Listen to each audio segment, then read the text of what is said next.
to start by getting your macro sense of the India story as you see it from your conglomerate in terms of how we are on the back of the pandemic, because there are lots of global headwinds that we are facing. The Russia-Ukraine war, interest rates which seem to be rising with no bottom and with no defined top, which is clearly visible. And we've got a time where inflation rates are continuing to rise very much. So how do you see all of this impact the India growth story from your prism? I think the headwinds in the global economy definitely impact everyone, including India. But having said that, we are in a much better position than any other country, or most other countries. And I think the internal story is completely intact. The confidence is high. The stability is strong. And I think some investments have been announced. Some more will probably be announced. I think people are just waiting to see the end of the Russia-Ukraine situation and things like that. And just a couple of these factors, and then you will see a flurry of investments. That's my estimate. I remember the conversation we had at the same stage when we'd come for the East Conclave, and that time as well, your concerns were similar. The headlines at that time were different. They had to do with the pandemic and the uncertainty on account of the pandemic. But this lingering uncertainty, previously on account of the pandemic, now on account of interest rates, inflation, the war, and the impact that this lingering uncertainty has on investment plans for corporates such as you. Any kind of uncertainty definitely impacts the sentiment. But COVID, when it hit us, was a huge uncertainty. Everyone was scared for their life. Today, it's a political situation internationally.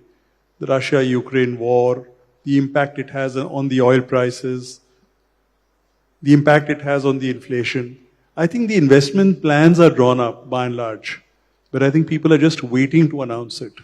And once there is an end to that situation, you will probably see a huge rush of investment happening in the country. But from a macroeconomic perspective, India Inc. holding back its investment plans at a time when government finance is already stretched because you've got crude prices globally which are on the ascendant, creates a situation where you have a chicken and egg situation, where the government is saying our capacity to spend on capital expenditure projects is now limited because our fiscal headroom is lesser. Corporates such as you very logically would say we need this uncertainty to end before our investment plans kick in, and that then slows down the whole economy's growth prospects. A couple of years ago, you had underutilized capacities. Today, capacities are utilized. You have industries like steel, cement, paper, which are doing very well. As a conglomerate, what would be your capacity utilization levels at this It's time? Now, I think, 100% across all our factories. But some would then say that you've delayed investment already, that they should have started in the mid-70s, and by now you should be in a situation where you're waiting for new industry to come into life. It's always relative, but if one had to look at a very simple situation, in the last 10 years, our asset base has grown from 7,000 to 52,000 crores. And I'm not sure that's reflective of a slow investment.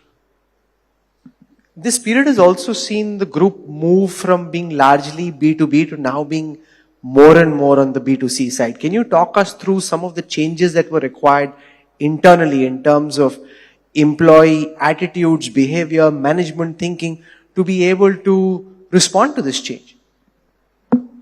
Significant. And it's a very conscious move. We had decided a few years ago we will get away from government intervention intensive businesses. We will reduce our dependence on that. We will get into B2C. And you will see a much greater emphasis now on our new age businesses, FMCG, retail, sports, all of which are helping us connect with the consumer directly. And that will be the thrust, more and more thrust going forward. Of course, we are investing in our IT-enabled services business. We are investing in our chemicals business. We continue to invest in our power business. So we are investing across the board. But the emphasis will shift significantly towards these new age businesses.